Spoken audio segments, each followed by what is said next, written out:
The ancient city of Taposiris Magna is hidden on the northern coast of Egypt. These days it has very little of its former glory, but what lies beneath it may hold the secret to uncovering a famous mystery, that of Cleopatra, the most memorable Egyptian queen in history. The recently discovered tunnel is also known as a geometric miracle for its time. Excavations have uncovered a 43-foot-long structure below the ground, which is partially submerged in water. Its shape and construction technique are similar to that of the Eupalinos tunnel, another amazing ancient discovery. This one is located in Greece and was built by excavating simultaneously from 2 points, aiming to have them meet in the middle. The use of math and geometry to make this construction was astonishingly precise for those days, more so since it was built near a mountain. Archaeologists that have been working on the Taposiris Magna site since 2004 believe this tunnel may lead to the lost tomb of Cleopatra. The clues they found so far seem to back up this theory. For starters, the city and its temple were built by one of Cleopatra's ancestors, Ptolemy II. All the architecture seems to indicate it was dedicated to the ancient spirit Osiris and his queen Isis. Throughout her reign, Cleopatra did try to associate herself with Isis, so it may be no surprise she chose this location as her final resting place. Scientists have yet to pinpoint Cleopatra's tomb, but research continues with the help of modern technology. To study this location better, archaeologists have even used a special device called ground-penetrating radar. This tool allows us to analyze what lies beneath the ground without being intrusive. Since this tunnel is so old, research needs to be done very delicately. Seeing pictures of what's underground before you start digging is incredibly useful and has been done here since 2011. Finally discovering Cleopatra's tomb may help us piece together her story, especially what might have happened during the last portion of her life, which is still surrounded by mystery. We still don't know the exact cause of her passing. Some believe she may have let herself be bitten by a poisonous Egyptian cobra. Others have suggested that she was well accustomed to toxic substances, even hiding some in her hairbrush in case she ever needed it. But that's not to say she chose to use it on herself. We do have a lot of other interesting information on Cleopatra that's equally as impressive, like the fact that she had a stylist. Most of the images you've seen depicting this famous queen show her wearing black eyeliner. This look was put together by Airas, a woman known to have been her personal beautician. She traced the long line from her eyes to her temples, a makeup technique still used today to enhance the eyes. Airas was an important figure throughout Cleopatra's life, known also as her confidant and close friend. There are even theories that suggest Airas was there by her side when she passed away. Despite her well-thought-out looks, Cleopatra wasn't as pretty as she's described. Or at least, that's what recent research has pointed out. Sure, if we look at movies and modern imagery, she's depicted as this incredibly beautiful woman with symmetrical and delicate features. However, if we look at coins showcasing her image from back in the day, her looks are rather average. Her image on the coins might have been adjusted, too, to make the queen look stronger in the eyes of her people. So there is no trusted source available to confirm her image, but her description in most pieces of ancient literature speaks of her other qualities, like her voice and personality, not of her beauty. Cleopatra might have been the most famous Egyptian queen to this day, but she wasn't the first choice. She did have an older sister, Berenice, that was initially supposed to take the throne. Berenice passed away before she could do that, so Cleopatra took on the role and began investing in her education. She traveled throughout the country quite frequently, so she could become accustomed to her people and their needs. She was only 18 when the responsibilities were passed down to her, and immediately gained popularity because of her intelligence and education. Her taste in literature was quite good too. She was known to be a fan of Homer, the famed Greek philosopher and poet. Cleopatra loved to write as much as she loved to read. There are even claims that she wrote a book on medicine and cosmetics, but we have no evidence to this day that such work ever existed. Part of being a great leader back then meant you had to speak multiple languages. Cleopatra clearly understood that, and that's why she's rumored to have known many languages to varying degrees. Some archaeologists suggested she spoke Greek, Egyptian, and Ethiopian, as well as many Arabic dialects. She might have even spoken Latin, but there's little evidence to support this claim. She might not have had angelic looks, but Cleopatra was really careful with the way she looked, even with her diet. She was known to have enjoyed simple meals, including a variety of fish. Since she lived close to the Mediterranean Sea, it's really no surprise. As a treat, she liked to eat stuffed pigeons, which she also served to her guests. Other dishes on the menu included vegetables and fava bean soup. Fruits and nuts weren't missing from her diet either, and she was also a big fan of honey. Recently, a team of experts has even tried to recreate her famous perfume. Think of it like the ancient equivalent of Chanel No. 5. Cleopatra was known to be a fan of luxurious scents, which she believed could even influence how people treated her when they met. The basis of this scent is myrrh, a resin gathered from a local tree. Other ingredients added to the mixture were also found back in the day, like cardamom, olive oil, and cinnamon. The results may not be quite as delicate as the perfumes we know and use today. Its consistency was way thicker, and the scent lasted way longer. When she was at the height of her power, Cleopatra might have been the richest person in the world. Back in the day, she ruled over a territory that stretched across the Mediterranean, from modern-day Libya in the west through Egypt to Syria in the east. This is the largest territory ever ruled over by a woman. In today's currency, her worth might have been somewhere around $95 billion. The calendars we use today may have been introduced by Cleopatra herself. She presented the idea of leap years and leap days to Caesar, the Roman emperor she was known to have been close with. Taking her advice, Caesar made these adjustments part of the official Roman calendar. The ancient Egyptians already knew the year was longer than precisely 365 days. They discovered this by studying the brightest star in the sky, called Sirius, and concluded that a year is actually 365 and 1/4 days long. It was Elizabeth Taylor that famously introduced Cleopatra to pop culture when she played her in the 1963 film bearing the same name. Up until that point, it was the most expensive film ever made. It was originally supposed to cost somewhere around $2 million, but ended up costing a mind-boggling $44 million. That's mostly because of script and production issues. To make this iconic movie, producers created 79 sets from scratch, as well as over 26,000 costumes for the cast. Elizabeth Taylor's Cleopatra costumes alone cost somewhere around $200,000.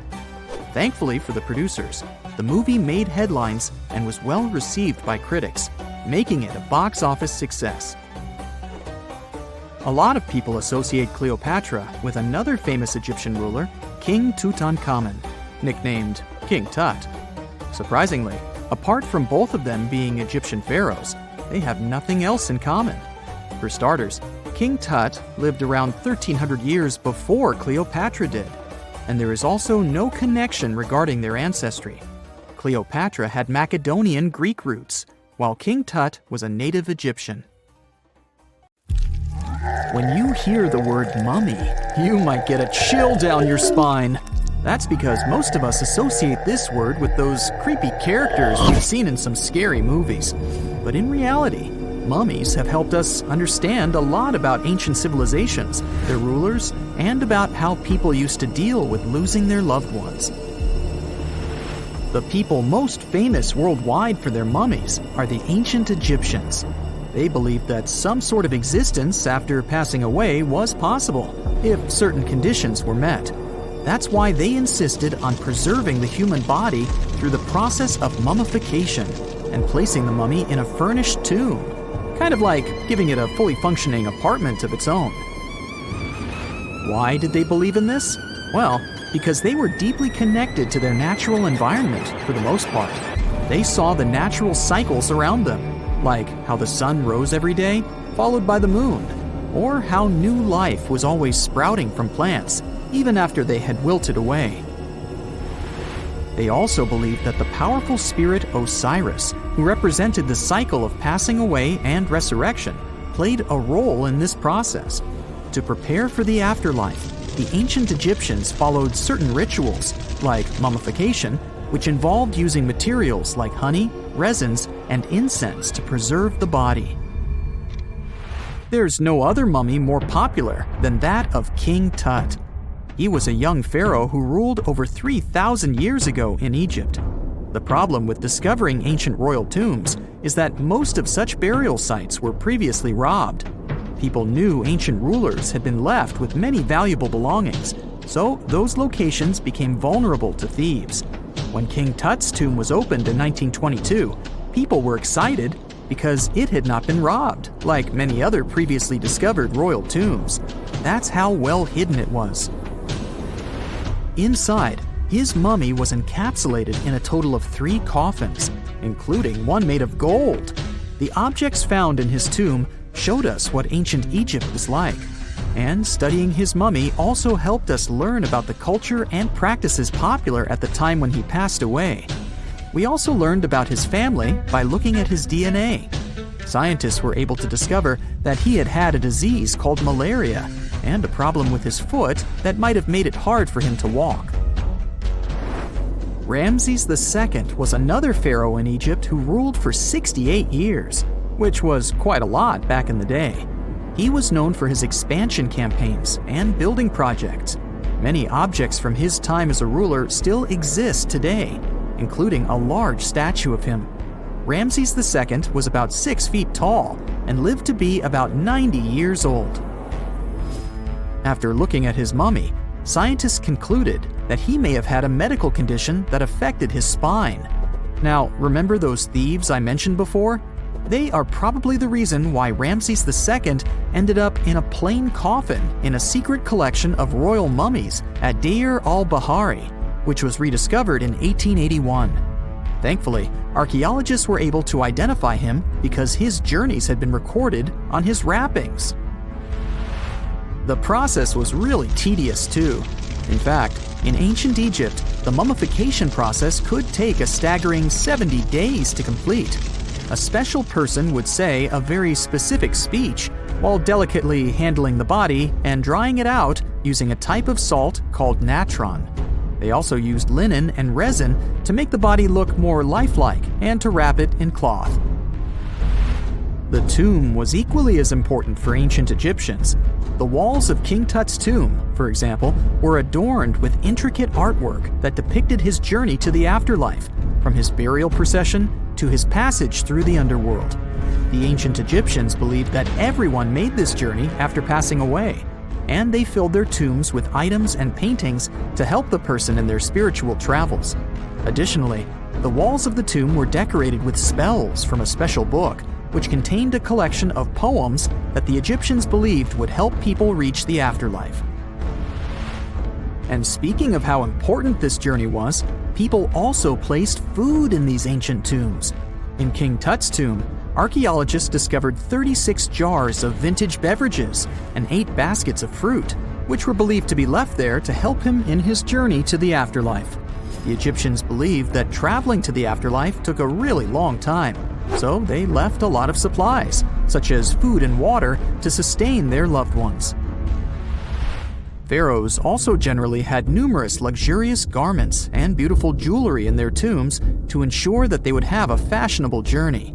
These items included various types of linen clothing, such as tunics, scarves, gloves, and headdresses, as well as a lot of gold jewelry with precious stones, like bracelets, buckles, pendants, necklaces, rings, and even precious depictions of insects for protection. Some were also deposited with fans made from ivory and ostrich feathers to keep them cool in the afterlife. Some ancient rulers were even placed in their forever apartments along with boats. For example, Pharaoh Khufu built the Great Pyramid at Giza as his tomb, and a large ship was found inside. King Tut, however, was buried with multiple boat paddles, but no actual boat. Instead, he had 3 chariots and numerous walking sticks made of precious materials, perhaps indicating he'd rather travel to the beyond by land, not by water. Amongst the most interesting objects found near ancient mummies are bottles of oils and perfumes. If rulers were supposed to be fashionable, why not smell nice too, right? Also, some of them had some ancient kinds of board games, most of them made out of precious materials like gold or ivory. One of those games was called Senet. It was very popular amongst the ancient Egyptians and very similar to modern-day chess. The ancient Egyptians may have the most famous mummies out there, but they weren't the first to invent the procedure. In fact, it all started in South America with an ancient civilization named the Chinchorro. As far as we know today, these people were the first to mummify their loved ones that had passed away. They did it somewhere around 2,000 years before the Egyptians started their own rituals. Sure, we can tell a lot about ancient rulers by studying these mummies, but until recently, we had no idea what they really looked like during their lifetime. Not so long ago, though, some very special mummy paintings were found by archaeologists studying ancient Egyptian objects. These mummy portraits are highly detailed paintings of individuals that were made while they were still alive. Such paintings were often painted on wood, as opposed to the classical portraits we all know about, which are painted on canvas. They are known for their realism and beauty, and have even been used by researchers to diagnose diseases by comparing them to the corresponding mummies. Some of these portraits also include depictions of jewelry, which was later found on the mummies. The recent discovery of these mummy portraits in Central Egypt is significant, as it marks the first time in over a century that such paintings have been found. Mummies appeared all around the world naturally, too. Mummification can occur without people intervening because of natural conditions, like extremely cold or hot environments, places with a lack of oxygen, or accidental exposure to chemicals that preserve the body. These conditions don't allow bacteria to grow, resulting in the body remaining more or less intact. Famous Otzi was one of these mummies. We know today he was a man who lived around 5,000 years ago in Europe. But upon his discovery in the Alps in 1991, Austrian authorities initially believed that he was a modern mountaineer because of how well preserved the body was. However, after the Iceman was removed from the glacier, it was determined that he was actually from the Copper Age. Whenever you hear about ancient ruins, you almost never picture them being suspended somewhere, or just randomly hanging on the branch of a tree, right? In fact, for most of the ancient artifacts we have exposed in museums all over the world, archaeologists did quite an impressive amount of digging. You see, buildings have this funny way of fading away over time if not properly taken care of.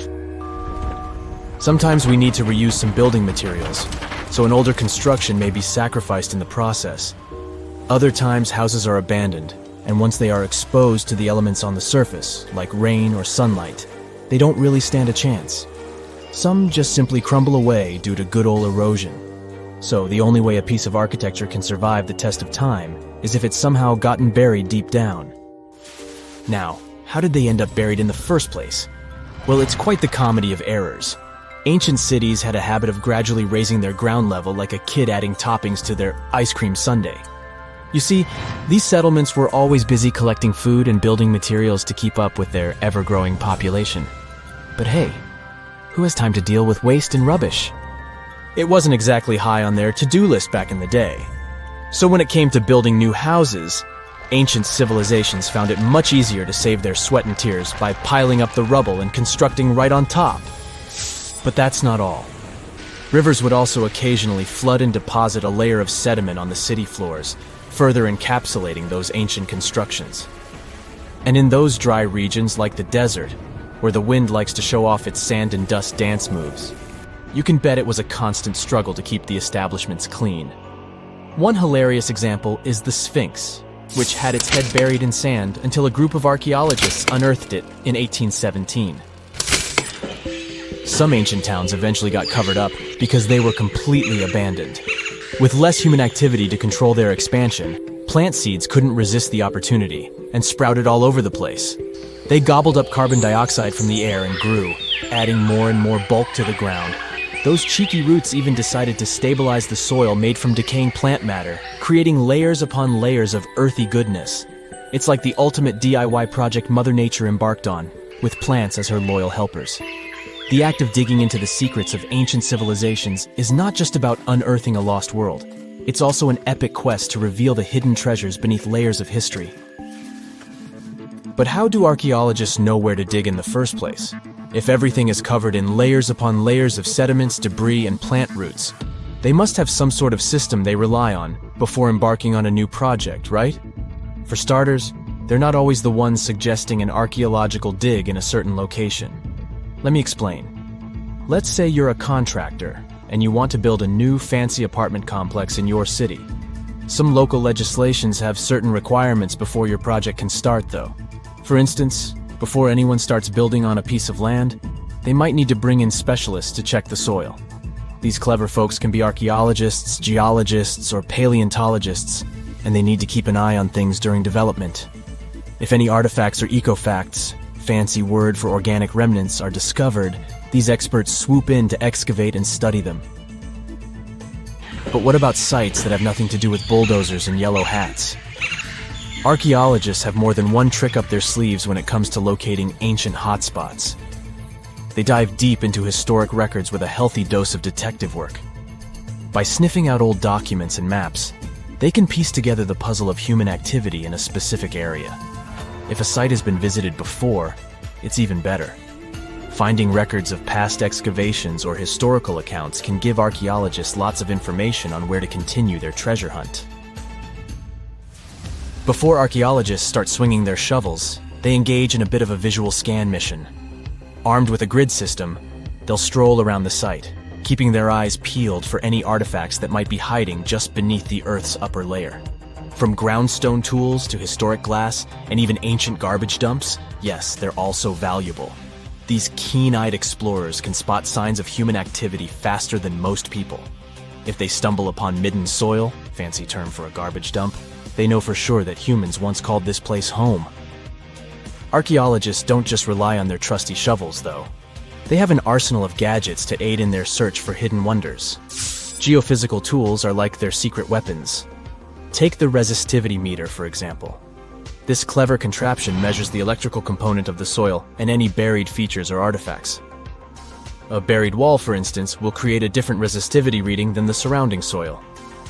Magnetometers and ground-penetrating radar work in similar ways, showcasing potential hints of ancient treasures in the soil. And who could forget our trusty old friend, the GPS? It helps archaeologists map out precise locations, like a high-tech treasure map, leading them straight to their pot of gold. Care to virtually visit some of the most important archaeological sites in the world? Well, follow me. In the United Kingdom, for instance, you'll find this interesting place called Stonehenge. It's one of many henges scattered around, but this one really takes the cake.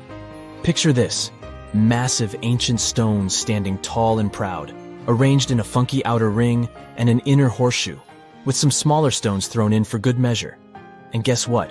These amazing stones have been around for over 5,000 years. Talk about a serious case of rock-solid longevity. Now, here's where it gets interesting. According to local folklore, the legendary wizard Merlin whipped out his magic wand and poof! He teleported these massive stones all the way from Ireland. Apparently, some giants had assembled them there, but Merlin decided they would look much better at their new location. Others think it's just the ruined remains of an old Roman spiritual edifice. These amazing structures were built by our Bronze Age ancestors. With their simple tools and limited tech, they managed to create this monumental masterpiece. Impressive, right? Unfortunately, there's still so much we don't know about this area. Stonehenge's initial purpose remains a mystery to this day. Sure, there are lots of theories, but scientists have yet to agree on the subject. However, we do know that it's perfectly aligned to catch the sunrise during the summer and winter solstices. The ancient city of Pompeii is an equally amazing archaeological site. Picture this: Mount Vesuvius, a notorious troublemaker, decided to throw a volcanic tantrum and completely covered this ancient Roman city. It turned it into a time capsule, located outside present-day Naples in Italy. Fast forward to the year 1748, when a bunch of adventurous explorers stumbled upon Pompeii. Lo and behold, they discovered a treasure trove of well-preserved goodies: streets, houses, food, probably a bit stale by then, blingy jewelry, fancy sculptures, colorful frescoes, everyday household items, and even animal and human remains. It was like an epic archaeological party. From the looks of it, Pompeii had it all. Fancy houses and villas, a massive 20,000-seat arena, cute little artisan shops, hangouts like taverns. And let's not forget the saucy spots like those luxurious bathhouses for some intense pampering. There's also the sanctuary of Apollo, where people used to gather for their daily dose of worship. And of course, the bustling heart of the city, the Forum of Pompeii, where all the cool people used to hang out. And guess what? Pompeii is so cool that it made it to UNESCO's World Heritage List back in 1997. That's like the ultimate Hall of Fame for historical awesomeness. It also includes many other famous buildings and sites, like the Taj Mahal in India and the Acropolis of Athens in Greece. If there's a question that still baffles archaeologists to this day, it's this one. How did the ancient Egyptians build those magnificent pyramids? As far as we know today, their resources were quite limited, especially in terms of tools and building materials. We still don't have a fully satisfying answer, but hey, we've got some pretty amazing theories worth considering. The leading contender among these theories involves the clever Egyptians employing a sneaky strategy. Now picture this. They constructed a slanted and curving mound made of bricks, earth, and sand encircling the pyramid to be. As the pyramid grew taller and taller, they simply increased the height and length of this wacky structure. It's like they were playing an ancient game of Jenga. Now, how did they get those massive stone blocks up there? Well, according to the legendary ancient Greek historian Herodotus, they used sleds, rollers, and levers. It sounds like they turned construction into a supersized game of tug-of-war. And guess what? Herodotus also claimed that the Great Pyramid, the one from Giza, the granddaddy of them all, took a whopping 20 years to build. There's more. Herodotus also dropped a mind-boggling number on us. 100,000 men were supposedly involved in this pyramid extravaganza. Did they hire the entire Egyptian population? Well, it might not be as far-fetched as it sounds. These men were probably mostly farmers, so they probably focused on the pyramids when there wasn't much work to be done in the fields. Like during the flood season of the Nile River. Obviously, specialists in the archaeological community had something to add to this theory. By the late 20th century, they discovered some evidence that suggests the workforce might have been smaller and more permanent than previously thought. Instead of a massive army of 100,000 pyramid builders, they proposed that a modest crew of around 20,000 workers, accompanied by support personnel like bakers, physicians, and even spiritual leaders, could have gotten the job done. There was also this theory that claimed that the pyramids were actually built from the top downward. It suggested that these colossal structures were nothing more than isolated hills used as quarries. The stones were supposedly drawn from these hills, and over time, competing engineers took charge and transformed them into the iconic pyramids we know today. Now, before you dismiss this theory as a wild fantasy, some folks thought it wasn't completely crazy. After all, there are instances where isolated hills exist, so maybe this theory had a tiny glimmer of truth. Whether it involved ramp building or ingenious work schedules, one thing is clear. Those pyramids have definitely left their mark on history and on our imaginations. Now, speaking of ancient Egyptian mysteries, there's this gigantic unfinished obelisk sitting in ancient Egypt, and scientists are trying to figure out how it was shaped. Now, some people suggest that our industrious ancestors used handheld pounders to get the job done. One expert has a different take on the matter, though. He argues that if we take a closer look at the pattern left behind by the shaping tool, we'll notice something peculiar. The walls of the trenches surrounding the obelisk display a neat and even pattern, which is pretty unlikely if they were pounded away by mere mortal hands. According to this expert, Those horizontal striations are usually the result of a tool that takes breaks while removing material, leaving its mark on the surface. But wait, there's more. Imagine the tool being rocked back and forth against the trench walls, clearing away the waste to keep the trench from narrowing. Well, in that case, the tool might have left some funky horizontal striations where it was pressed against the sidewall. This sounds like some fancy technology at play, don't you think? And guess what? The dynastic Egyptians probably didn't have access to that kind of know-how. Another famous Egyptologist from way back also uncovered a bunch of core drills during his adventures.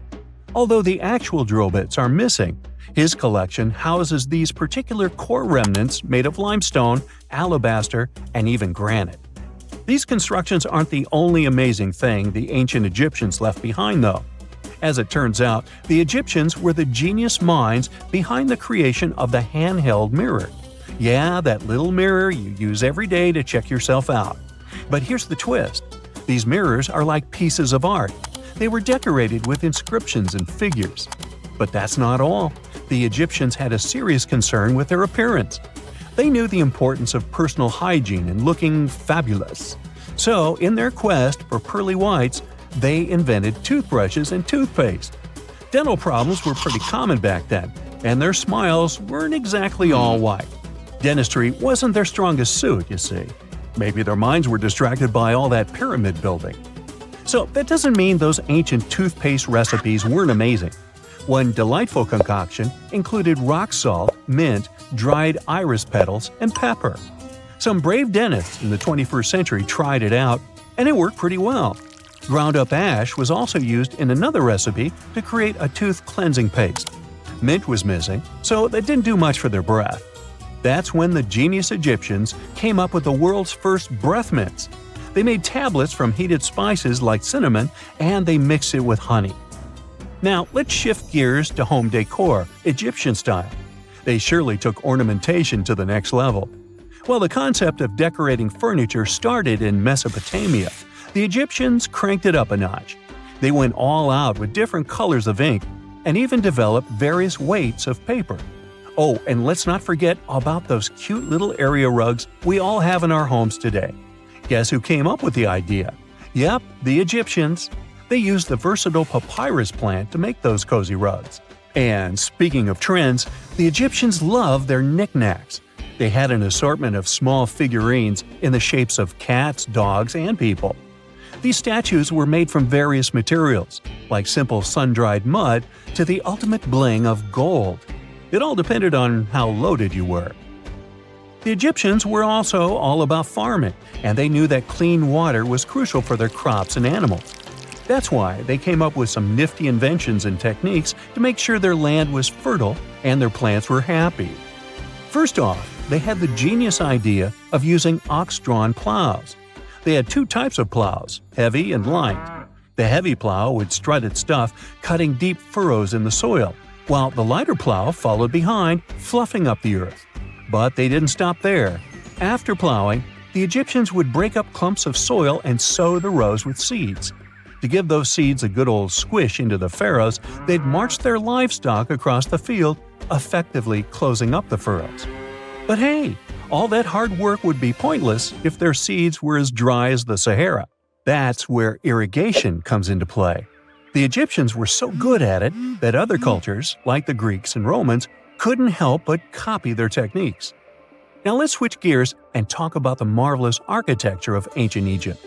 These folks weren't just skilled farmers, they were also architectural maestros. They built these fancy canals to carry water to farms and villages, and boy, did they know how to make those canals look pretty. Just imagine strolling along a canal lined with ornate structures. The Pharaoh Ramesses the Great was quite the overachiever when it came to construction. One of his mind-blowing creations was the construction located at Abu Simbel. This building was designed so that twice a year, the sun would shine directly into it and illuminate the statues of Ramesses. And let's not forget about the corbelled arch. Without this architectural gem, we'd be missing out on some mind-boggling structures like the Great Pyramid. The Egyptians knew how to make things stand tall and proud, thanks to their engineering and construction wizardry. They built grand halls and inner sanctums that make your jaw drop, and some of these temples doubled as astronomical observatories. Wow! Scientists have found a lost city beneath Egypt's pyramids, and it's incredibly large, bigger than the biggest target you can imagine. Underground chambers, passageways, and vertical structures. Scientists have no idea what purposes they served. But let's start from the very beginning. Italian and Scottish scientists studying the Pyramid of Khafra discovered something that looked like secret tunnels under 3 pyramids. This find might change what we know about ancient Egypt. The expedition, called the Khafra Project, was led by Corrado Malunga from Pisa, Italy, and Filippo Biondi from the University of Strathclyde, Scotland. Their mission was to focus on exploring Khafra's pyramid, the second largest on the Giza Plateau. Scientists uncovered a massive structure beneath the Pyramid of Khafra. Could it be an ancient Egyptian underground city? The experts analyzed the data they had and came to the conclusion that 8 large vertical structures could be hiding beneath, possibly wells or shafts. They extend a staggering 6,500 feet across. Imagine placing 2.5 Burj Khalifas on the ground, one after another, and you get the sheer size of this find. These shafts also plunge nearly 2,000 feet underground. Some of the deepest underground stations in the world are located at a mere 380 feet underground or so. These cylindrical shafts are surrounded by spiral paths. Picture some old Gothic castle. They're connected to 2 giant, weirdly shaped chambers. Are those cubes? Or possibly bowls? Each of these chambers is likely more than 260 feet across. Now, even though we know about the structures now, no one has figured out their original purpose yet. Want to hear something even more shocking? Okay then. The team is almost sure that similar access points can be found under all 3 pyramids. In other words, all of them might be linked by a hidden system of underground tunnels, chambers, and passages. Even deeper, about 4,000 feet under the surface, there might be more unknown structures. And doesn't it add to the mystery?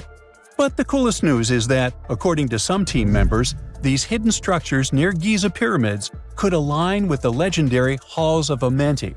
In ancient Egyptian mythology, it's a place where people are believed to arrive when they're close to the end of their days.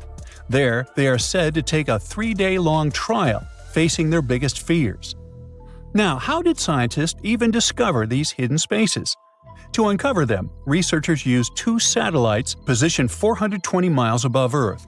They sent radar signals to the Giza Plateau, and these signals generated detailed images, which were later compiled into a 3D model of the underground layout, including the newly detected shafts.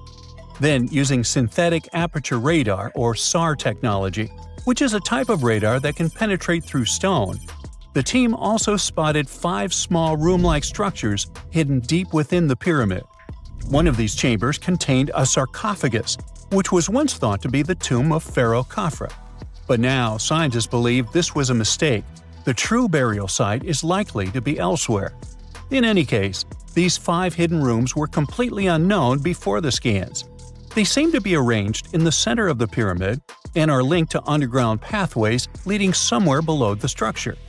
There's an opinion that these tunnels could lead to more hidden chambers and wells. Some of them might be around 4,500 years old. Wow! What if they help us solve ancient civilization mysteries? Preliminary data suggests that all this underground space can be much more than a few empty chambers. There might be many more hidden structures near the Giza pyramids. How come? Well, the thing is, the structure appears to include hollowed-out sections with spiral pathways leading even deeper underground. Refining the images hinting at this could reveal an extensive subterranean network. It might be a whole city hidden under the surface. Now, despite the excitement surrounding these findings, there are also a lot of people who don't believe in the existence of the underground city. They're skeptical about the archaeological discovery in Egypt due to the lack of peer-reviewed verification. That's why several archaeologists and radar experts have challenged the validity of the claims. They've explained that the technology used to make the discovery may not be advanced enough to produce such detailed underground imagery. According to them, The 5 smaller chambers found near the surface could be natural formations, since the area had had sacred significance long before the construction of the pyramids. Some experts have even dismissed the use of radar methods in this context altogether. They call these methods scientifically unproven and question their accuracy.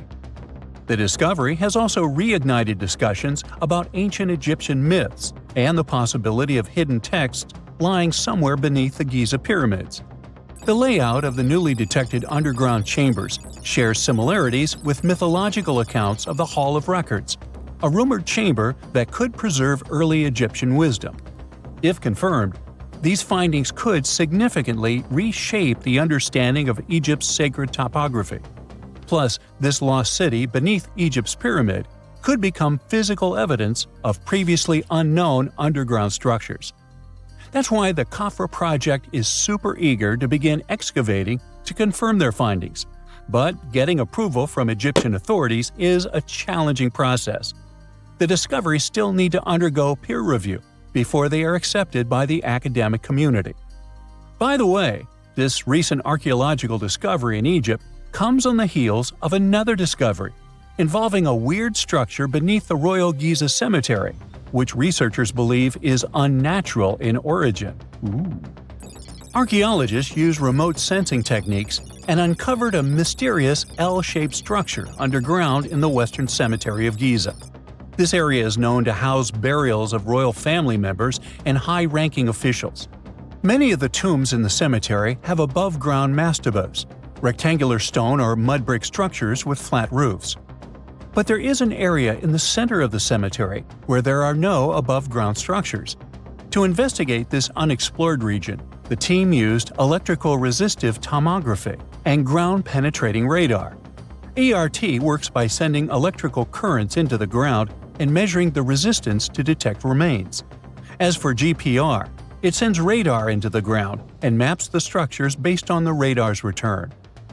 The team found an anomaly about 6.5 feet beneath the surface. It appeared to be an L-shaped structure measuring at least 33 feet in length. The readings suggested that the structure had been backfilled with sand after its construction. This made the team hypothesize that it could be a mix of sand and gravel, or possibly an air void. This anomaly was classified as a highly resistive structure, which meant it didn't occur naturally. Motoyuki Sato, the study's lead author and professor at Tohoku University in Japan, claims that the structure is not a natural formation due to its sharp shape.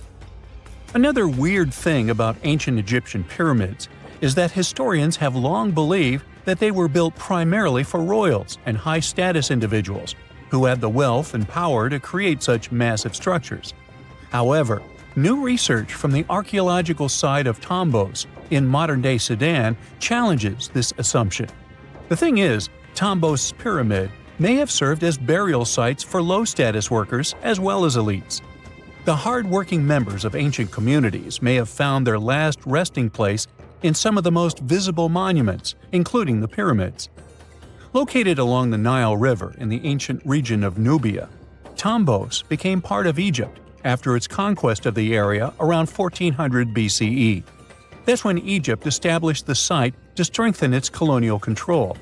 Workers at Tombos built pyramids, but those were much more modest than the famous pyramids of Giza.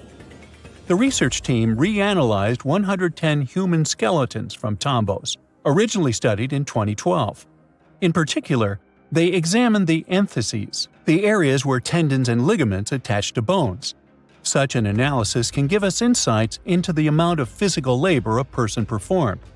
When someone does hard labor, their bones often develop distinct crests and ridges at these attachment points due to the stress on the tendons and ligaments. And while some skeletons showed little change in their entheses, suggesting they belonged to individuals from the upper classes, others showed more serious changes. It means they belong to lower-class workers.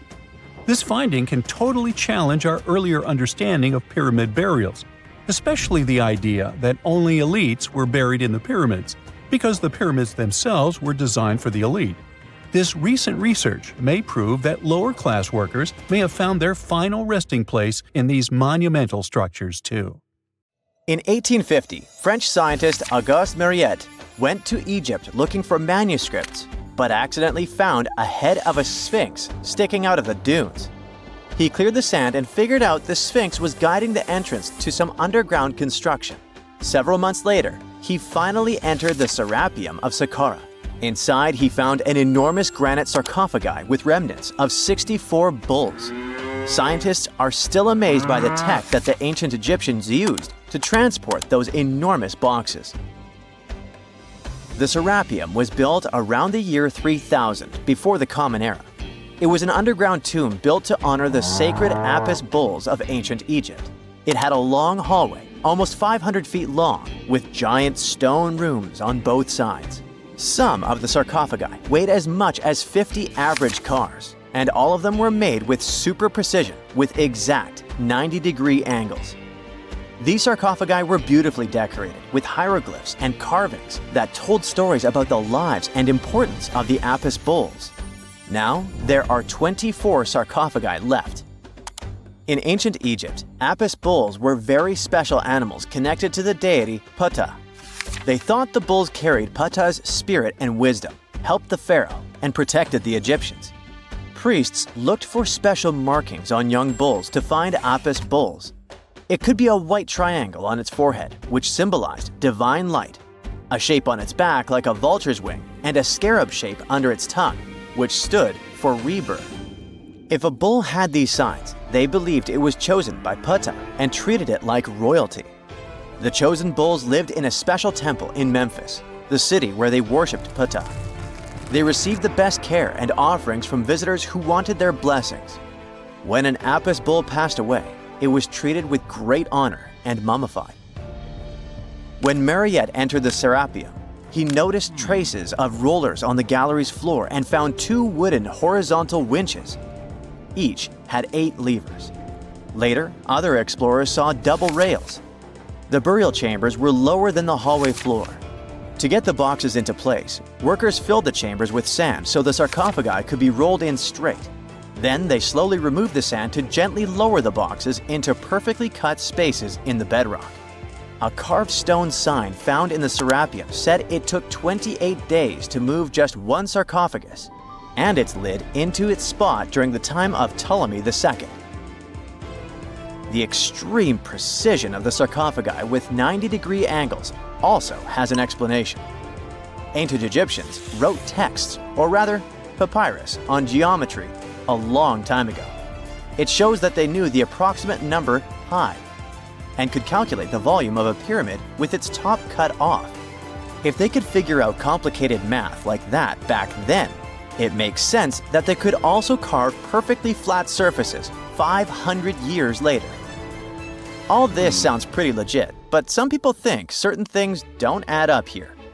The size of boxes is way larger than the size of bulls, yet they buried pharaohs in tiny coffins that barely fit their bodies. The sarcophagi are made out of granite with crazy precision, and they could have just used limestone, which would have made things way easier.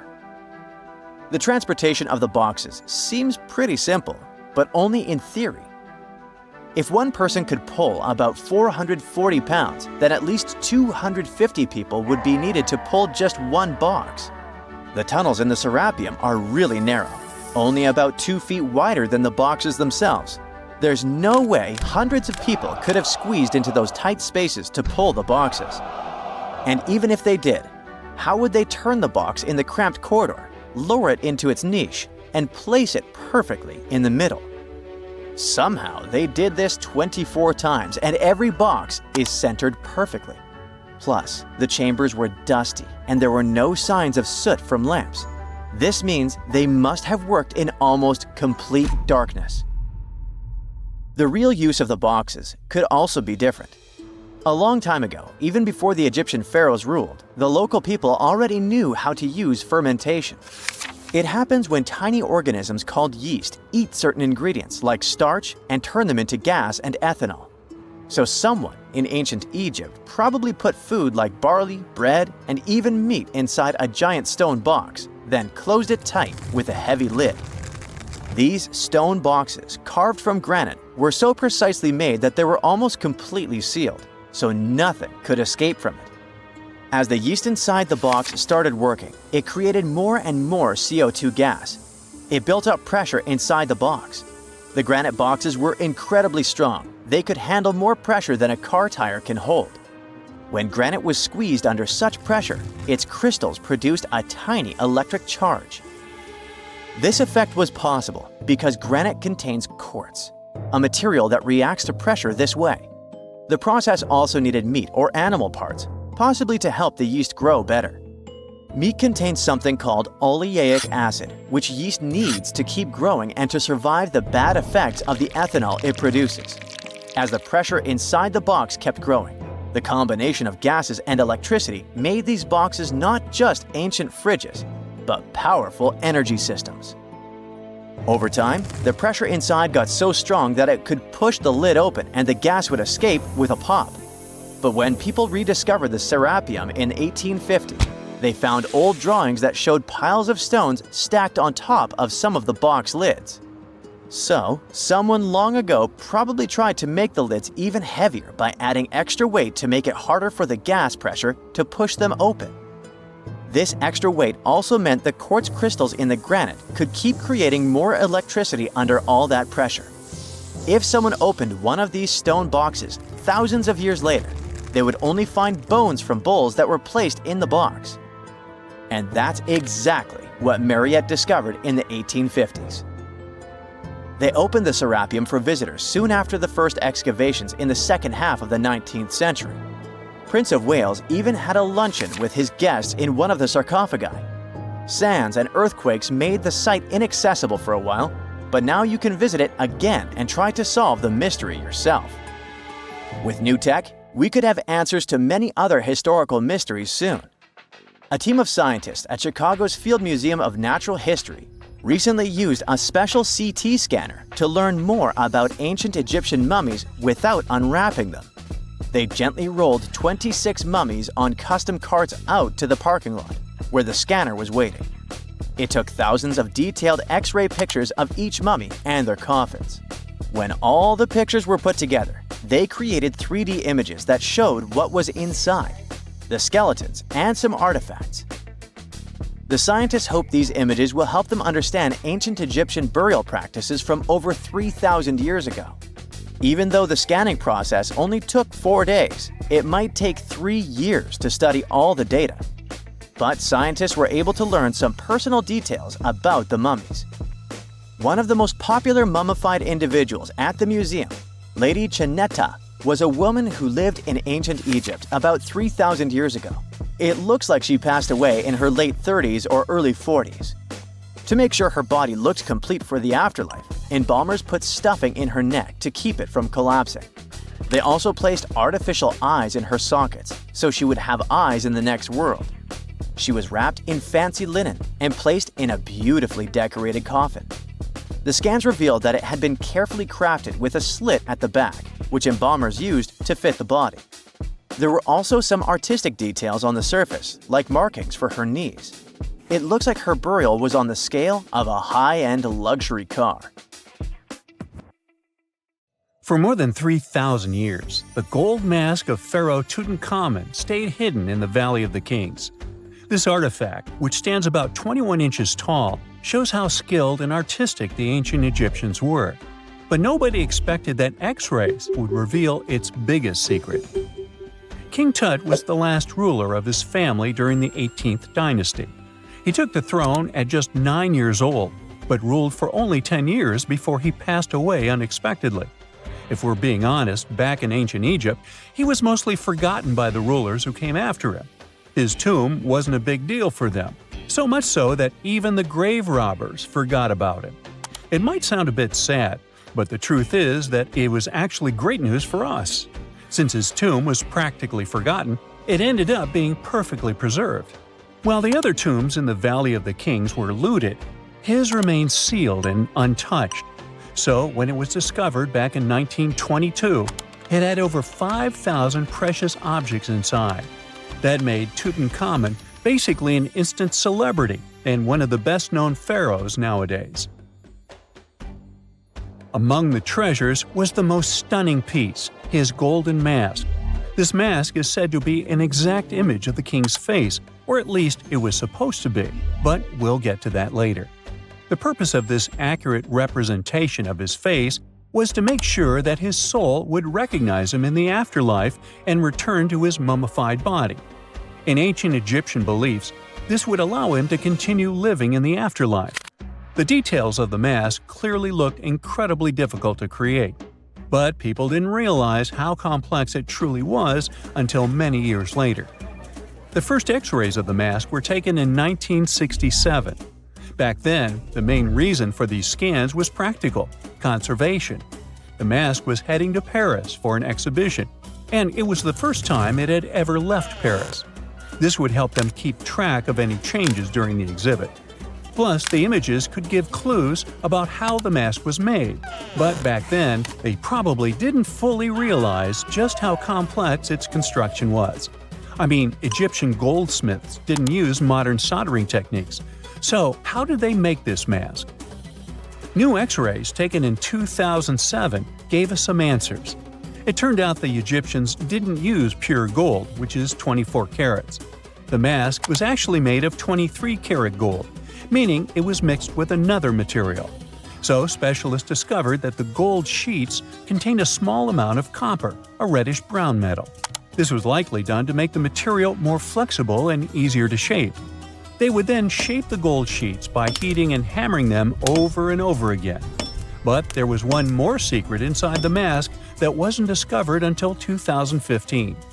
The year before, the staff at Cairo's Egyptian Museum were working on the mask display when the long beard of the mask accidentally got knocked off. Another theory is that the beard had become loose over time and just fell off. Either way, the fact that King Tut's beard came off caused a lot of stress. After all, we're talking about one of Cairo's biggest tourist attractions, so the experts had to fix the problem quickly. The restoration process started with a detailed recording of the mask's condition.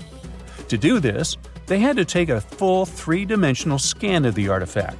And, by accident, they found something very interesting in the mask. Inside the royal beard, there is a gold tube, an intriguing structure that the Egyptians likely used to attach the beard to the rest of the mask. And that proved, once again, that the process of making this mask was even more complex than experts thought. But the mysteries don't stop there. Remember how we mentioned that the mask was thought to perfectly represent King Tutankhamun's face? Well, that might not be entirely true. Some popular theories suggest the mask was never meant for him and was actually made for someone else. A study published in 2015 suggested the mask was originally made for a female pharaoh, his supposed stepmother, the famous and beautiful Egyptian queen Nefertiti. The biggest clue comes from an inscription on the mask. At first glance, it seemed to belong to Tutankhamun. But after a close examination, researchers noted that something else was actually written underneath King Tut's name. The royal name stamp seems to have been altered, and originally it had something written on it that translates to Queen Nefertiti. There is another feature of King Tut's golden mask that was overlooked for years, which adds even more mystery. As we mentioned earlier, experts believe he wasn't respected much by the pharaohs who came after him. And one of the clues that made archaeologists think this is the pierced ears on the mask. Some researchers believe that King Tutankhamun wouldn't have worn earrings after he was a kid. So, according to their theory, by the time he passed away at 18, he shouldn't have been represented with pierced ears. This could also support the idea that the mask originally belonged to Nefertiti, or maybe to someone who wasn't even connected to King Tut. But the mask isn't the only source of mystery. In fact, his whole tomb is full of puzzles. Recently, historians found a sign that the place where King Tut was supposed to be buried was changed at the last minute. For years, experts wonder why a pharaoh who ruled for 9 years ended up in such a simple tomb. When compared to the grandeur of other pharaohs' tombs, his tomb seemed, well, a bit plain. The idea that a king like Tutankhamun would have such an unremarkable resting place just doesn't match up with the power and importance he must have had in ancient Egypt. So, what happened? Well, apparently, this might have something to do with his successor, Pharaoh I. After King Tutankhamun passed away, researchers believe that I made sure to erase him from Egypt's history. So, one theory suggests that he was probably behind the quick decision to place King Tut's body in a smaller, less impressive tomb. When experts looked at I's own tomb, they found something interesting. There is a large wall covered in painted baboons. This is the same type of artwork found in Tutankhamun's tomb. It seems like the same person might have chosen the artwork for both tombs. Now, the design and decoration of the two tombs are almost identical, suggesting there was a shared hand behind both. But there is one key difference. I's tomb is fit for a king. It's much bigger and more impressive, even though the style and artwork are similar to what you see in Tutankhamun's tomb. So the theory suggests that I decided what went into both tombs. Since Tut passed away unexpectedly at a young age, his grand tomb wasn't finished in time. Normally, pharaohs start building their tombs while they're still alive to make sure everything is perfect. But Tut passed away when he was just 18, so there wasn't enough time. I may have taken advantage of the situation, ordering a smaller tomb for Tut and keeping a larger one for himself. Experts believe this theory explains why Tutankhamun's tomb is so simple and how I managed to wipe his memory from history so easily. But in the end, the story of King Tut's mask and tomb is full of mystery and intrigue. Each new discovery sheds more light on what really happened all those years ago. But one thing is for sure, the secrets of ancient Egypt still have much to reveal, and King Tutankhamun will continue to fascinate people for years to come.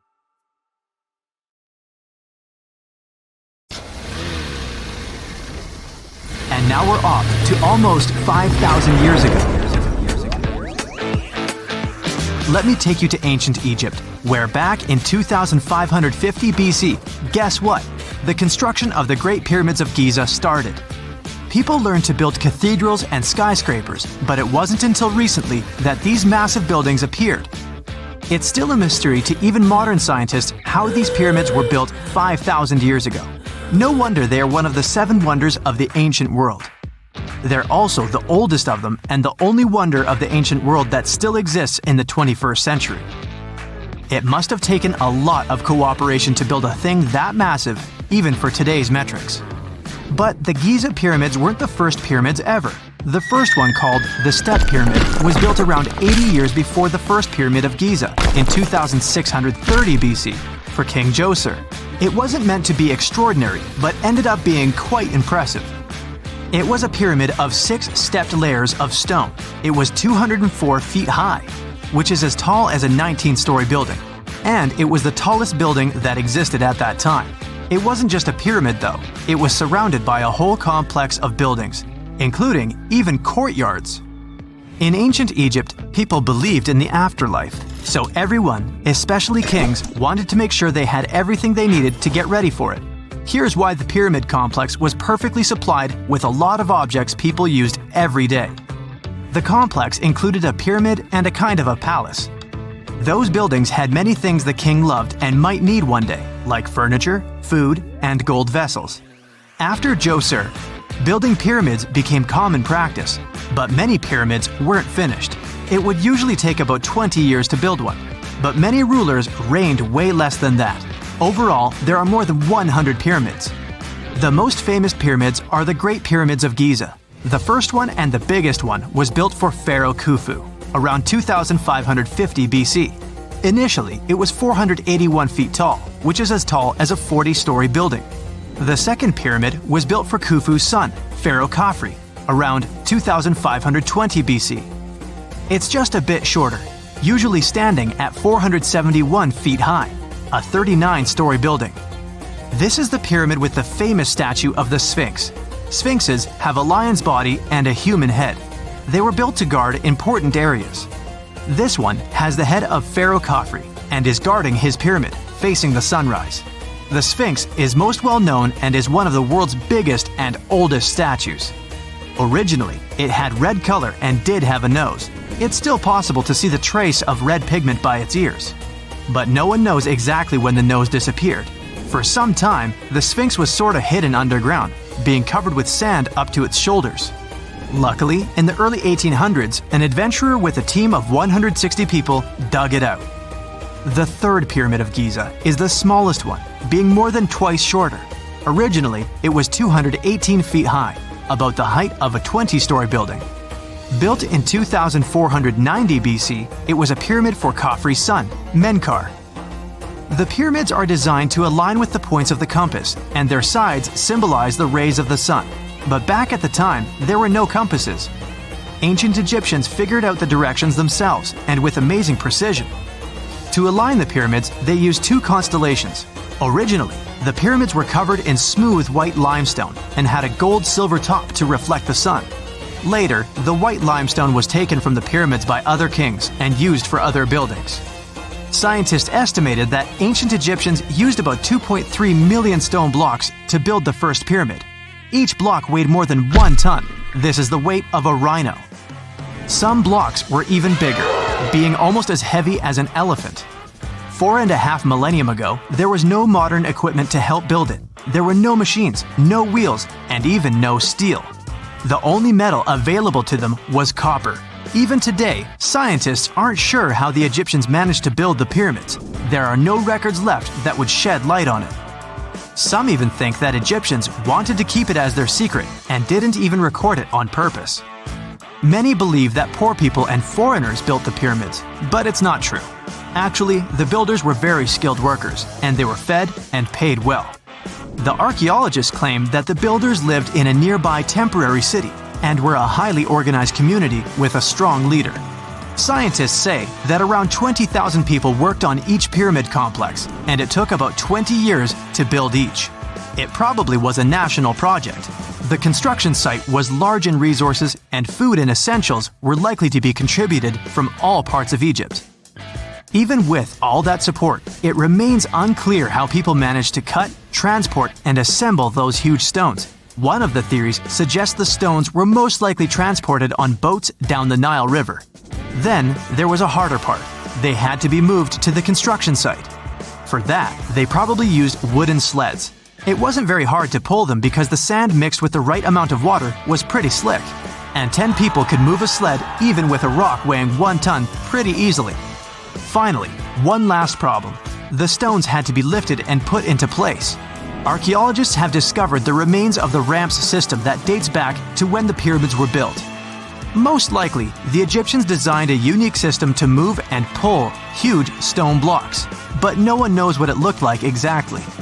The most common opinion is that there were several ramps around the pyramid to help move the blocks. The ramp was growing with the pyramid getting higher. They suppose people were walking up the stairs, pulling the stone on the wooden sled up in the middle on the sandy ramp. But this is just one of the options. Others say that the ramps were going around the pyramid. Some say the ramps were inside the pyramid. But we'll never know for sure, and it'll forever remain a mystery, just like the ancient Egyptians wanted. Surprisingly, there's not much inside the pyramids. Most of it is just solid stone with very little open space. But let's take a quick look inside the biggest of the pyramids of Giza.